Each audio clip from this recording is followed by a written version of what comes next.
अंगणवाडी सेविका, महिला मदतनीस तसेच होमगार्ड कोतवालांच्या मानधनात महायुती सरकारने भरीव वाढ केलेली आहे। अंगणवाडी सेविकांना 15,000 रुपये तर अंगणवाडी मदतनीसांना 8,000 रुपये मानधन देण्याचा निर्णय सरकारने घेतला आहे।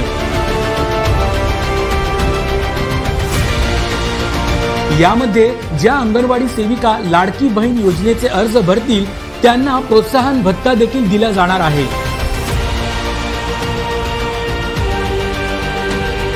याकरिता राज्यभर विशेष 4,860 शिक्षकांच्या पदांची निर्मितीही केली जाणार आहे।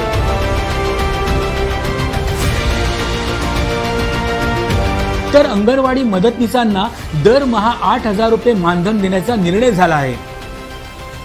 कोतवालांच्या मानधनात वाढ करून त्यांच्याकरिता कल्याणकारी योजना देखील सुरू करण्याचा निर्णय महायुती सरकारने घेतला आहे। त्याशिवाय होमगार्ड आणि कोतवाल यांचा कामावर असताना मृत्यू झाल्यास त्यांच्या वारसांना अनुकंपा तत्वावर नोकरी देखील देण्यात येणार आहे।